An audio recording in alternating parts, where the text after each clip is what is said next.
Salut à toutes et à tous, aujourd'hui je vous retrouve comme tous les jours en février pour vous parler d'un livre qui traite d'une manière ou d'une autre du sentiment amoureux.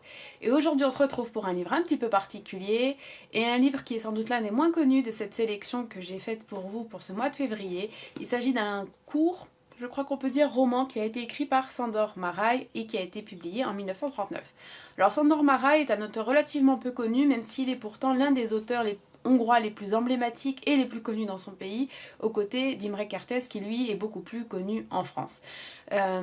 L'écriture de Sándor Márai est fortement marquée par sa vie personnelle et je pense s'inscrit assez fortement en parallèle avec ce qu'a connu son pays. Il faut savoir que la Hongrie a été un pays qui a été occupé successivement par les nazis puis par l'URSS lors de la Seconde Guerre mondiale et qui a donc énormément souffert.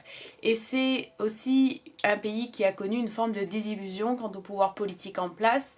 Donc c'est effectivement des sentiments que l'on retrouve dans l'écriture de Sándor Márai et qui sont souvent incarnés par ces personnages qui se retrouvent à des moments d'immobilité en fait, à des moments de retour vers le passé, à des moments de contemplation peu joyeuse et qui sont souvent le reflet d'une forme de déception, de désillusion, et c'est effectivement ce que l'on retrouve également dans ce roman L'héritage d'Esther. J'ai beaucoup hésité à inclure ce roman dans ces capsules de février parce que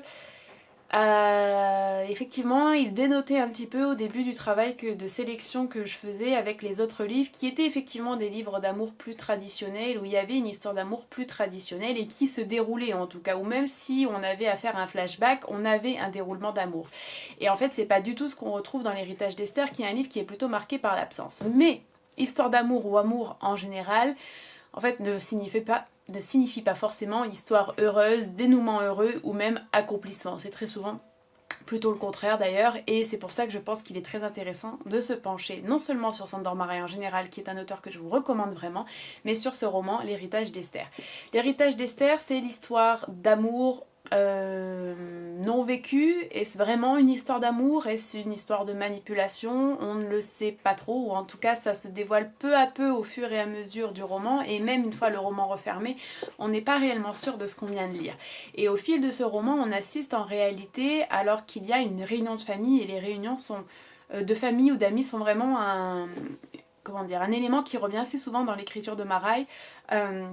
Donc on a donc cette réunion de famille, où il y a effectivement ce qui nous semble être une protagoniste, Esther, et on va assister à la dissolution graduelle et au renoncement de ce personnage tout au long de l'histoire, un renoncement et une dissolution de son être qui sont provoqués par le retour d'un homme qu'elle a aimé, qui dit l'avoir aimé, qui aurait dû l'épouser, ça ne s'est pas fait, je ne vous dis pas pourquoi, et un homme qui est décrit comme quelqu'un qui effectivement est toujours dans la demande. Et je pense que en réalité, pour être tout à fait honnête avec vous, le début de la lecture jusqu'à je pense la moitié du roman, j'étais à moitié convaincue. C'est-à-dire que j'avais lu 2 autres livres de Márai par le passé et j'avais vraiment beaucoup plus accroché rapidement aux 2 romans. Là, j'avais l'impression que c'était lent, je savais pas trop à quoi m'attendre et je pense qu'effectivement j'attendais peut-être en termes de narration et en termes de construction de l'histoire quelque chose de plus classique. Ce qui n'est vraiment pas le cas ici. On a accès à des dialogues, on a accès à des remémorations et on a aussi accès à des événements qui semblent apparemment anodins et peu importants. On a des personnages qui semblent coupés du monde, on a une maison qui semble coupée du monde et tout semble en fait stagner.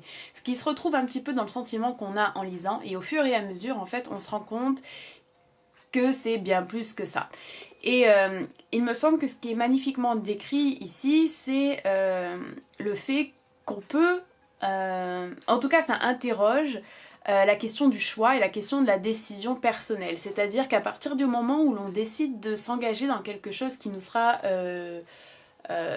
nocif ou même quelque chose qui marquera peut-être notre mort ou notre disparition, je ne vous en dis pas trop, est-ce qu'on peut considérer que c'est un choix éclairé? Et en fait, à partir de quand et comment est-ce qu'on peut juger du choix éclairé des autres et en réalité même de notre propre capacité à former des choix?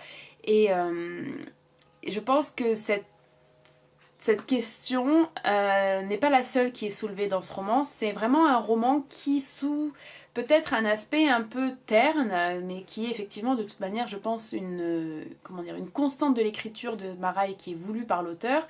Donc sous un aspect un peu terne, et sous un manque apparent d'action, où c'est vraiment plus des descriptions de personnages et des souvenirs, on a en réalité des questions presque philosophiques qui se dégagent et qui nous hantent une fois qu'on a refermé le livre.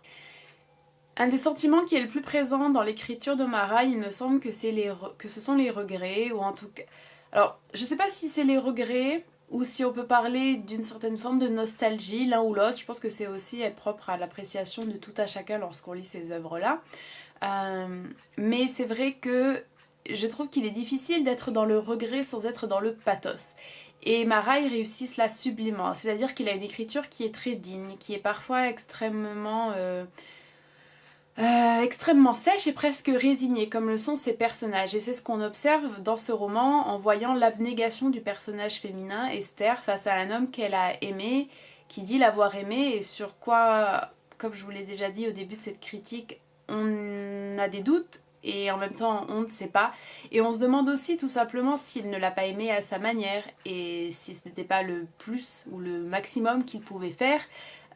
Et là encore, on se rend compte, comme dans certains romans d'amour, qu'il suffit parfois d'avoir deux personnages qui ont tout simplement des manières d'aimer différentes ou des conceptions de l'identité et de l'être différentes pour que ça ne fonctionne pas.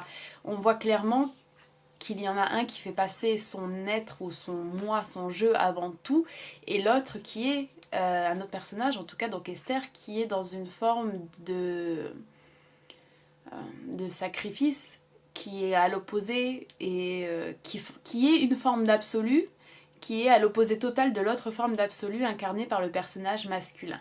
Et c'est cette tension évidente entre ces deux personnages, tension qui en plus est renforcée par l'omniprésence d'un passé qui est flou, qui est difficilement déterminable et qui encore une fois nous revient à travers des bribes de paroles de l'un, de l'autre et d'autres personnages également. Donc là encore, effectivement, la subjectivité et la question de la factualité et de l'objectivité sont remises en évidence et en lumière et s'inscrivent dans la liste, à mon avis, des questions presque philosophiques que pose cet ouvrage.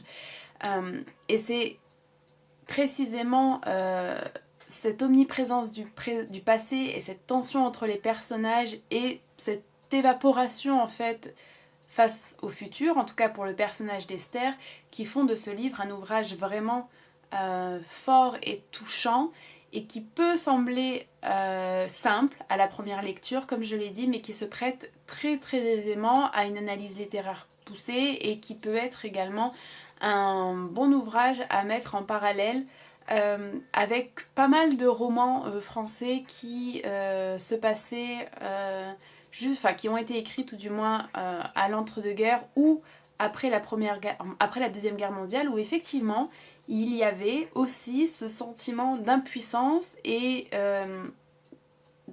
de perdition face au temps. Et c'est ce qu'on retrouve dans l'œuvre de Maraï, que ce soit par le biais de l'intimité avec des couples, avec des familles ou avec des amis, ou que ce soit dans vraiment, il me semble, cette disparition et cette dissolution du temps et des frontières temporelles qui se manifestent soit par un passé omniprésent, soit par un retour perpétuel au souvenir, soit par un présent qui semble totalement figé, soit par une impossibilité de se projeter dans l'avenir, sauf pour ceux qui semblent profiter ou qui semblent en tout cas placer leurs intérêts personnels avant ceux des autres, ou avant le bien commun, ou avant le simple respect de l'autre. Et il est difficile de ne pas aussi y voir une critique de certaines politiques et le reflet d'une désillusion qui a été celle de Maraï et de beaucoup de Hongrois suite aux catastrophes historiques. Voilà.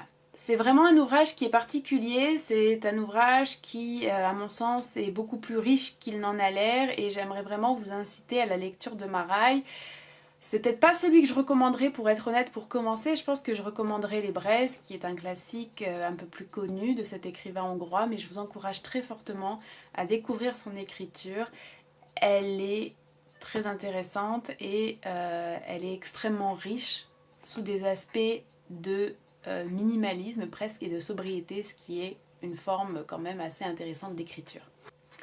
Comme d'habitude, dans ces petites capsules littéraires, je vous lis un extrait qui me semble important ou qui me semble peut-être représenter une certaine forme de style ou qui semble illustrer au mieux la thématique de l'œuvre.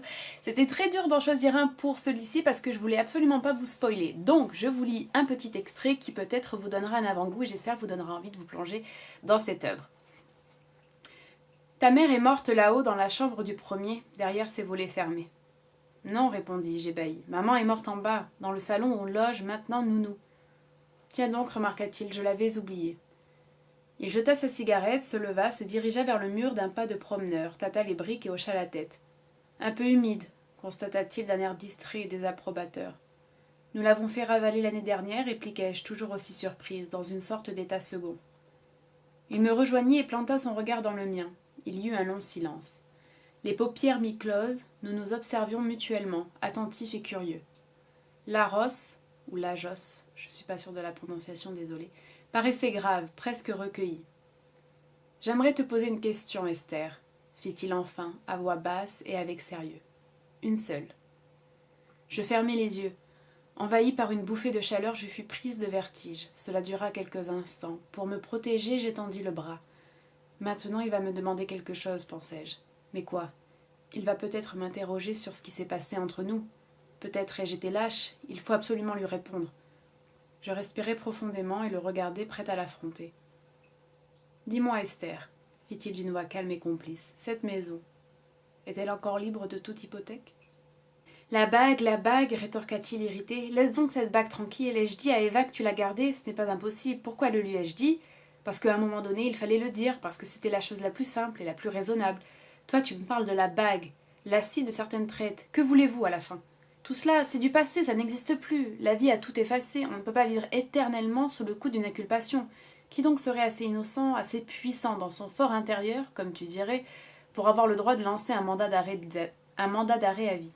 La loi elle-même connaît la prescription, mais vous l'ignorez. Ne crois-tu pas que tu es injuste? Demandai-je, sur un ton plus calme.